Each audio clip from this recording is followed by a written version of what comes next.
Hello my dear student, आपका स्वागत है आपके चैनल गुरुकुल 5910 में।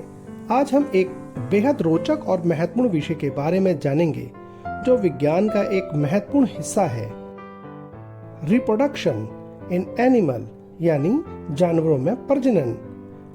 आपने देखा होगा कि हमारे आसपास जितने भी जीव हैं जैसे कि पक्षी, मछलियाँ, शेर, गाय और अन्य सभी, ये नए ऑफस्प्रिंग यानी संतानों को जन्म देते हैं ताकि उनकी स्पीशीज यानी प्रजाति जीवित रह सके। यह प्रक्रिया रिप्रोडक्शन कहलाती है। प्रजनन यानी रिप्रोडक्शन वह प्रक्रिया है जिसके द्वारा जीव नए संतानों का निर्माण करते हैं। यह न केवल उनकी प्रजाति को जारी रखने में मदद करती है बल्कि जेनेटिक वेरिएशन को भी बढ़ावा देता है। आज हम रिप्रोडक्शन के विभिन्न प्रकार, जानवरों में फर्टिलाइजेशन के तरीके और ऑफस्प्रिंग के विकास के बारे में विस्तार से जानेंगे। तो चलिए जानते हैं रिप्रोडक्शन के प्रकार और जानवरों में यह प्रक्रिया कैसे होती है। रिप्रोडक्शन यानी प्रजनन हर जीव के लिए बहुत जरूरी प्रक्रिया है क्योंकि इससे स्पीशीज यानी प्रजाति के नए मेंबर्स पैदा होते हैं। प्रजनन यानी रिप्रोडक्शन के बिना कोई भी स्पीशीज यानी प्रजाति जीवित नहीं रह सकती। Types of reproduction.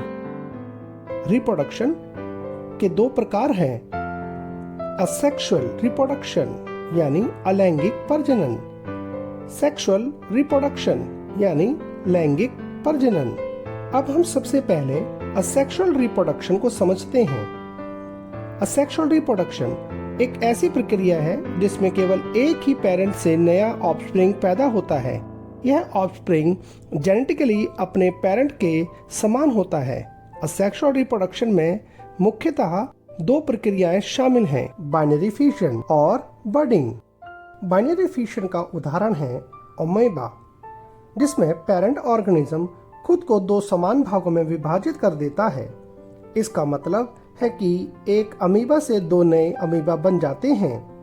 दूसरी तरफ हाइड्रा में बर्डिंग नामक प्रक्रिया होती है जिसमें पेरेंट के शरीर पर एक छोटा बड निकलता है जो धीरे धीरे बड़ा होकर एक नए ऑर्गेनिज्म में बदल जाता है।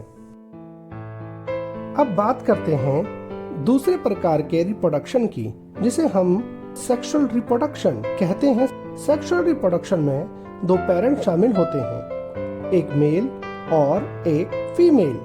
इस प्रक्रिया में मेल और फीमेल अपने विशेष रिप्रोडक्टिव सेल यानी गैमेट्स का योगदान देते हैं।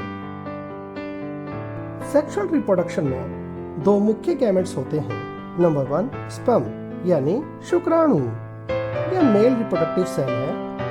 नंबर 2 एग या ओवम, जिसे अंडाणु भी कहते हैं, यह फीमेल रिप्रोडक्टिव सेल है। जब स्पर्म और एग मिलते हैं तब फर्टिलाइजेशन होती है और जायगोट का निर्माण होता है। जायगोट ही आगे जाकर एक नए ऑर्गेनिज्म में विकसित होता है। सेक्सुअल रिप्रोडक्शन में फर्टिलाइजेशन दो प्रकार से हो सकता है। नंबर 1 एक्सटर्नल फर्टिलाइजेशन, जो अक्सर पानी में रहने वाले जीवों में होता है। नंबर 2 इंटरनल फर्टिलाइजेशन, जो लैंड एनिमल्स में देखा जाता है। एक्सटर्नल फर्टिलाइजेशन में फर्टिलाइजेशन फीमेल के शरीर के बाहर होती है। मछलियां और मेंढक इस तरह से रिप्रोड्यूस करते हैं। फीमेल अपने एग पानी में छोड़ती है और मेल स्पर्म पानी में रिलीज करता है। ये स्पर्म और एग पानी में मिलते हैं और फर्टिलाइजेशन होता है। वहीं इंटरनल फर्टिलाइजेशन में फर्टिलाइजेशन फीमेल के रिप्रोडक्टिव सिस्टम के अंदर होता है, जैसे कि स्तनपायी यानी मैमल्स, पक्षी और कुछ रेप्टाइल। स्पर्म और एग फीमेल के शरीर के अंदर मिलते हैं। इस प्रक्रिया में फर्टिलाइज्ड एग फीमेल के शरीर में विकसित होता है। फर्टिलाइजेशन के बाद जो जायगोट बनता है वह धीरे धीरे एम्ब्रॉय में विकसित होता है। एम्ब्रॉय का विकास जानवर की प्रजाति यानी स्पीशीज पर निर्भर करता है। कुछ जानवरों में एम्ब्रॉय का विकास अंडों में होता है, जैसे कि ओविपोरस एनिमल, जिसमें पक्षी और मछली शामिल हैं। ओविपोरस एनिमल अंडे देते हैं और उन अंडों से बच्चा बाहर निकलता है। दूसरी तरफ विविपोरस एनिमल्स में एम्ब्रॉय मां के शरीर के अंदर विकसित होता है और बाद में लाइव यंग का जन्म होता है, जैसे कि स्तनपायी जीवों में होता है। अब बात करते हैं ओविपोरस और विविपोरस एनिमल्स की। ओविपोरस एनिमल वह होते हैं जो अंडे देते हैं। इन अंडों से बच्चा बाहर निकलता है। पक्षी, सरीसृप और मछलियां ओविपोरस एनिमल हैं। वहीं विविपोरस एनिमल में बच्चा सीधा मां के शरीर से जन्म लेता है। स्तनपायी जीव यानी मैमल्स जैसे इंसान, गाय और बिल्लियां विविपोरस एनिमल्स हैं। अब हम देखेंगे कि कुछ जानवरों में मेटामॉर्फोसिस के जरिए किस तरह से उनके जीवन चक्र में बदलाव आता है। मेंढक का जीवन चक्र एक बेहतरीन उदाहरण है मेटामॉर्फोसिस का। यह परिवर्तन की प्रक्रिया है। फीमेल मेंढक फर्टिलाइज्ड एग पानी में देती है। जब इन अंडों से बच्चे निकलते हैं तो इन्हें टेडपोल्स कहा जाता है। टेडपोल्स में मछली की तरह गिल्स होते हैं, जिससे वे पानी में सांस लेते हैं। धीरे धीरे ये टेडपोल्स विकसित होते हैं और उनके गिल्स गायब हो जाते हैं और पैर विकसित हो जाते हैं और वे पूर्ण मेंढक बन जाते हैं। एक और शानदार उदाहरण है बटरफ्लाई यानी तितली का जीवन चक्र। लाइफ साइकिल्स ऑफ बटरफ्लाई, यह भी एक मेटामॉर्फोसिस के तहत आता है।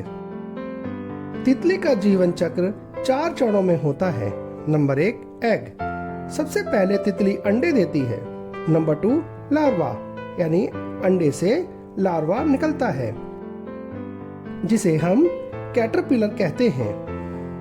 नंबर 3 प्यूपा, लार्वा प्यूपा में बदलता है और कोकून के अंदर रहता है। नंबर 4 एडल्ट बटरफ्लाई, अंत में प्यूपा से एक सुंदर तितली निकलती है। इंपॉर्टेंस ऑफ रिप्रोडक्शन यानी प्रजनन का महत्व। अब हम समझेंगे कि रिप्रोडक्शन क्यों जरूरी है।